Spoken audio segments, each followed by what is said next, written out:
Good morning, everyone. On behalf of Buddhist Embassy, today we are honored to invite Bhante Kovida. He studied and was ordained in Sri Lanka. One of his well-known quotes, "So when we label ourselves according to sexuality, we are looking at a very limited view of ourselves, which is actually an illusion."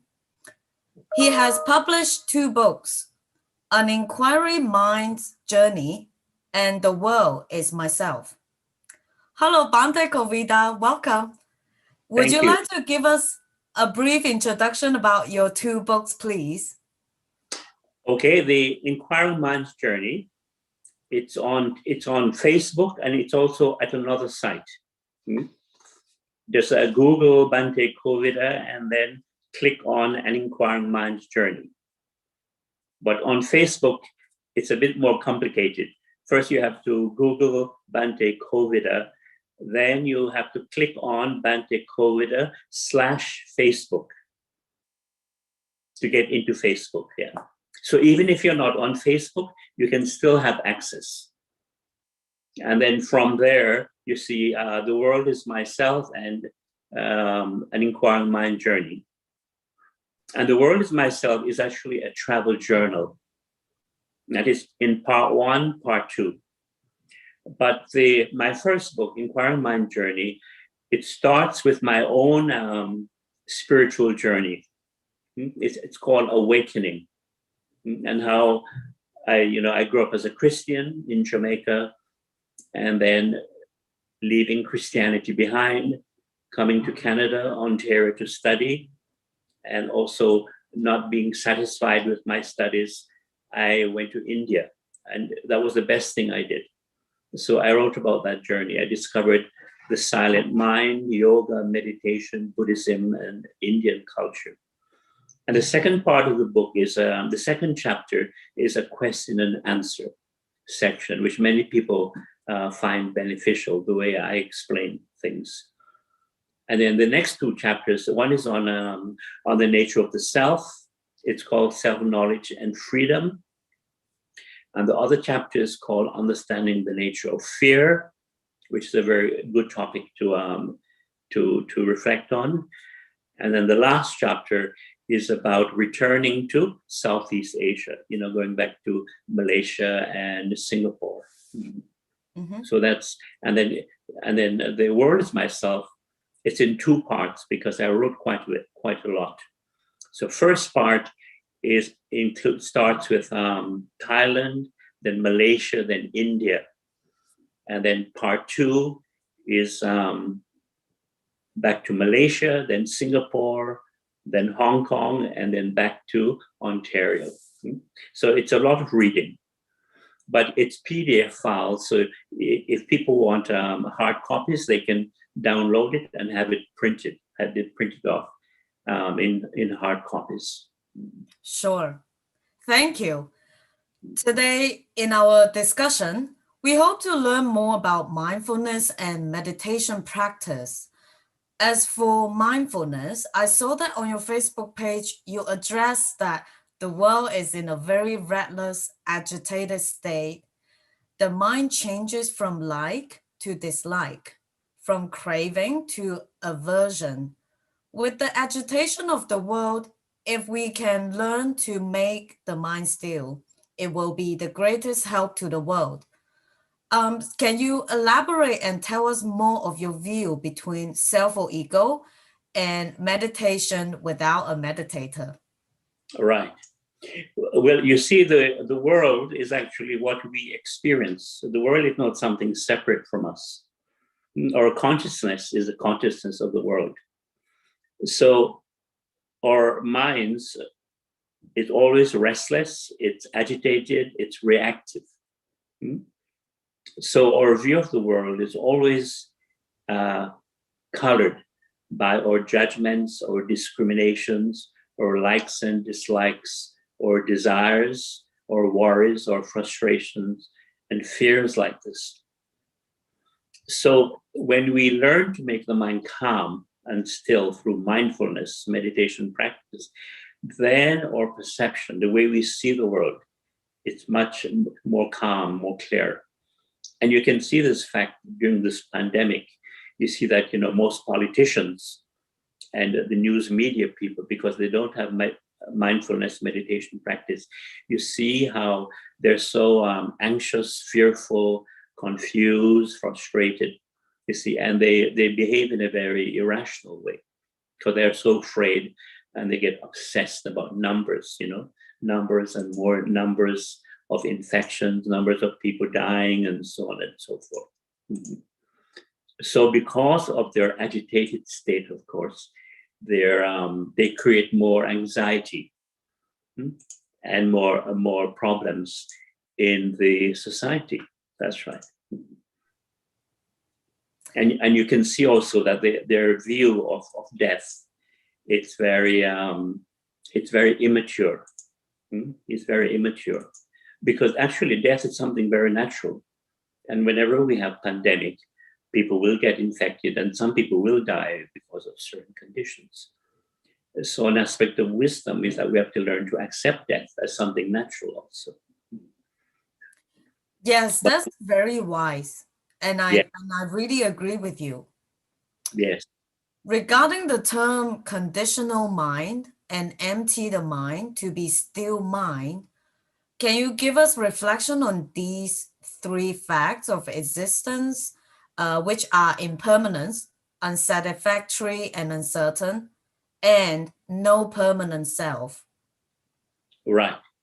Okay, now our minds are conditioned by society, in the home environment, by education, by social media, by the general beliefs and values of society. And of course, in the case of North America, you see people are very materialistic, right? And they tend to be more self-centered, more individualistic. So we see the world through this conditioning. And it is this conditioning that creates our thinking. So you can say that the conditioned mind is our thinking mind. And it's all conditioned. And that includes, of course, religious beliefs, political beliefs, even certain fears we have, certain, we're all brought up with stories, and some of them are superstitious stories. For example, as you know, in the Chinese culture, the belief in ghosts and spirits is very strong, isn't it? So when I'm teaching in Malaysia, Singapore, and most of the Buddhists there are Chinese, I try to help them to overcome this fear of ghosts and spirits, because it's a very strong conditioning, but it starts in childhood. So we have to understand that we are conditioned, or thinking is based on conditioning, and it's not permanent reality. And also we need labels. We're conditioned with labels. Now, obviously, we need labels and words to communicate. But the thing is that we become so attached to labels that we become deluded by them. And of course, we put labels on people and we put labels on ourselves. And that is very unhealthy. It's very destructive. Because in fact, we're a process of body and mind. In Pali language, you say rupa and nama, physical and mental process. And we are a process. We're alive because we're a process. We're not, this solid entity. So when we put labels on people and we put labels on ourselves, we get stuck with the label, which has nothing to do with reality. But in fact, we're this process, and we're alive because we're always changing. And a good example, if you could look at all your photos from childhood up to high school, teenager, and so on, until your recent photos, you can see this obvious fact. We're never the same. We're constantly changing. So we are this process of body and mind. And because we are caught in this social conditioning, social convention. For example, when somebody dies, we tend to say somebody has died, somebody has passed away. But this is the social convention, social language. But in truth, it's this process of body and mind simply shuts down. It stops working. And I don't know if you know about the 5 aggregates from the body-mind process. We have 5 factors that creates our experience. So I'm not sure if we have time to go into it, but if you listen to my talks on YouTube, I explain very clearly about these 5 things. So the teaching of non-self or no permanent self, initially it's very challenging, it's very difficult. Why? Because we do have a self. We do have a self, whether we like it or not. You know, the idea of I, me, mine. And what the Buddha realized is that this conditioning of self is something we all have. Even Siddhartha Gautama, you know, even the Buddha before he became enlightened, he also had a self. So we have to understand that this self is a conditioning of the mind based on thinking, based on language, based on the use of the word I, you know, I, the label I, because to communicate, we need to use labels, right? I, you, he, she, and so on. But they're only labels. But without wisdom, we get very attached to the I. We think this I is something permanent, something at the center of the world. And what the Buddha realized is that this I itself is just a condition. And that takes, of course, practice, it takes reflection. Then we begin to see that. And we begin to see too that who we really are is not this I, because this I is just a social label. Who we really are is awareness, present moment awareness. And with that there's a knowing, an intuitive knowing that comes with present moment awareness, mindfulness. And this knowing is not intellectual knowing, you know, based on thinking and memory and information, knowledge. It's an intuitive knowing. For example, when you breathe in mindfully, you know you're breathing in. When you breathe out mindfully, you know you're breathing out. When you're tired or hungry, you know you're tired or hungry, don't you? You don't have to think about it. And a good example, if you have to go to the washroom, you know you have to go. It's not an intellectual thing. And of course, if you're driving, you have to pay attention and you know when to stop, when to turn right, when to turn left, when you can change lanes and so on. And of course, a good example, say if you're walking and you're crossing the road, you have to look right, you have to look left, you look right, and you know when it is safe to cross.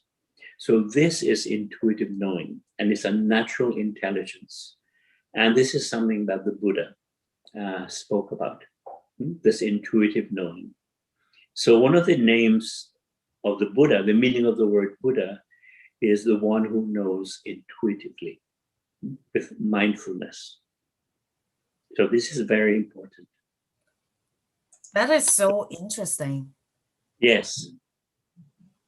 So actually, we do have a self, and we have to use this I, but so the self itself is not a big problem. It's not the cause of suffering, but it's when we become too attached to self, when we take ourselves too seriously, then we have dukkha, we have suffering, conflict in life. You know, we become, you know, very proud, very conceited, very arrogant, and we think we're at the center of the world because we think that this I is something permanent. But that's an illusion. That's the illusion of the mind. And this is why it's so useful to learn to laugh at ourselves, not to take ourselves so seriously. I agree. That's right. So I have a next question. Would be related to what you just mentioned, no permanent self. What is temporary mental state, a changing condition of mind, and not self? Okay, that's a good question. Now, in mindfulness, how you deal with mental emotional states You learn how to objectify these states because we're conditioned to identify with them. I am happy, I'm unhappy. I'm afraid, I'm sad, I'm frustrated, I'm lonely, I'm bored, etc., etc. Mm-hmm. So we identify with these mental states and we take them personally. We think that these mental emotional states are who we are. And what the Dharma is telling us, that these mental emotional states are not who we are. They're only temporary mental states. So this is why in mindfulness practice, we learn to objectify them. Because mindfulness gives us that ability to see things objectively, because it's a state of non-duality. Non-duality means there is no I being aware, being mindful. There's only that energy, that energy of attention. Mm-hmm. So that gives us the ability to just see things as they are. Now, initially, we don't see that because we're so conditioned, to say, I am this, I am that, I like, I don't like. And of course, I'm seeing, I'm hearing something, I'm smelling something, I'm thinking something. So the mind is always caught in duality. So we grasp at things. So when it comes to mental emotional states, instead of saying, for example, I'm upset, we breathe mindfully and we say, there is a state of upset, or there is upset. Instead of saying, I am angry, there's a state of anger. Instead of saying, I'm afraid, I'm scared, there is fear, or there's a state of fear. There's a state of anxiety, there's a state of frustration. You see the difference. There's a very big difference. We can to see things objectively. Mm-hmm. And then we remind ourselves that this is only a temporary mental state, a changing condition of the mind. And of course, it's not self. And the reason why everything changes is because we're this process. Process means change, constant change. Process of body, process of mind. And of course, thoughts. So many thoughts are coming and going on a daily basis. Thousands of thoughts, right? From the moment we wake up until we go to bed. But normally we say, I am thinking. So we believe that there's a thinker separate from thoughts. And this is something the Buddha realized, that our senses, seeing, hearing, smelling, tasting, touching, and thinking, are actually happening by themselves. There's really no one behind it. But because we're conditioned to identify with these sense experiences, we say, I'm seeing something, I'm hearing something, I'm smelling something, I'm feeling something by touch, I'm tasting something, and of course, I'm thinking something. We believe that there is an experiencer that is experiencing something. We believe that there's a center of experience. Now, initially, this is very profound. This is very profound teaching. But with practice, with reflection, you begin to see this. For example, seeing is automatic, isn't it? As long as your eyes are healthy, you just open your eyes and you look, and seeing arises. Seeing consciousness arises naturally. Same with hearing. Hearing arises automatically if your ears are healthy. And a good example is eating. When you start eating, tasting arises naturally. You don't have to make an effort to taste, right? Mm-hmm. And you can experiment with this when you eat it today. Say to yourself, okay, I'm going to eat this. I'm going to try not to taste this. See what happens. You can't avoid tasting, right? As long as you have taste buds on your tongue, tasting, consciousness arises naturally, right? Just like smelling, your body touches something, there is touch sensation, feeling sensation. It's very profound, but once you reflect on it, it's so simple, very simple actually. And of course, thinking for most people, it's automatic, isn't it? It's such a compulsive thing. Mm-hmm. And actually, most of our suffering, mental, emotional suffering, comes from thinking. So in our mindfulness practice, we learn to see thoughts as just thoughts. But initially, it's not easy because we normally are just caught up in what the thoughts and images are creating, right? So many stories, worries, fears, desires, and all based on memory, because that's what thinking is. And this is something I learned when I first went to India, that thinking is really connected to memory, past experience, and knowledge. You can add the word information. And when you observe the mind, you can see this very clearly. Memory, past experience, knowledge, information, right? Mm-hmm. And our thinking has that ability to project in the future, right? All our minds do this. We're remembering something or we're projecting in the future. So thinking is a movement in time from past to future, right? And this is why we're conditioned with this idea of time as past and future. Whereas awareness, mindfulness is very different. It's not related to the thinking process, the conditioning mind. And this is why they say awareness is unconditioned. It's always now, it's always present. So the awareness we had as children is the same awareness we have now. It doesn't change. And it's always in the present moment.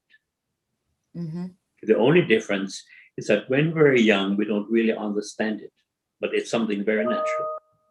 But now, as adults, we have the ability to understand it through mindfulness practice, through reflection, and learning the Dhamma. Because, I remember when I first experienced the total silence of the mind when I was in India, I realized that as a young child, the mind used to be like that. Silent and timeless.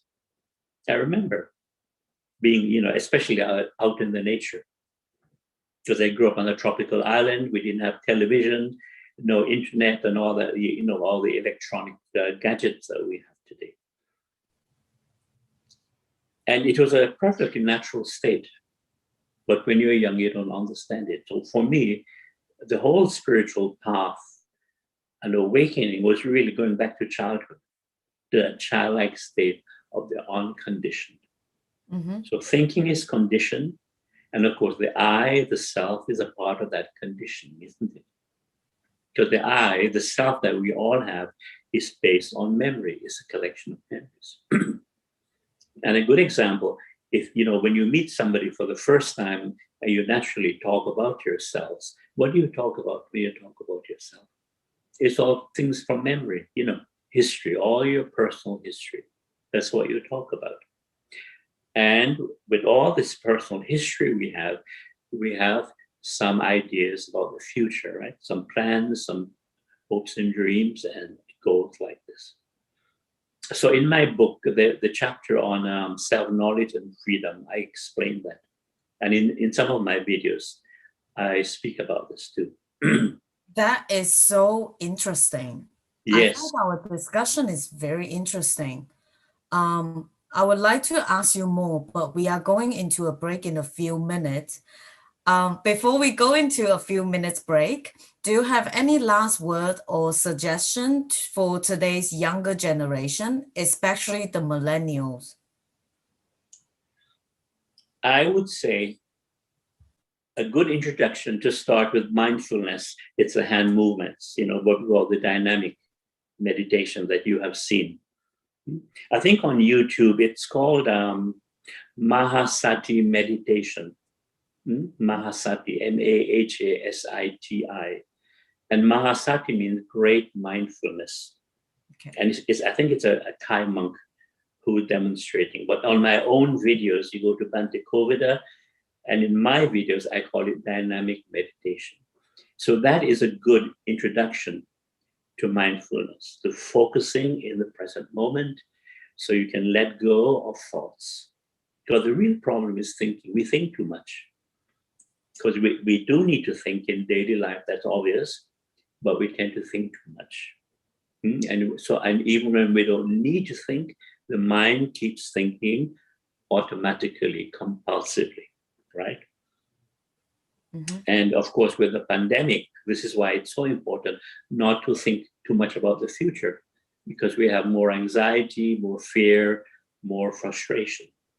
So this is why the practice of mindfulness, present moment mindfulness, is so beneficial during this time. It helps us stay calm and patient. Okay. I agree. I agree that we need to practice our mindfulness starting from now on. Okay, so we will get into a break soon. Thank you, Bhante Kovida, for sharing your knowledge and discussion with us. Thank you.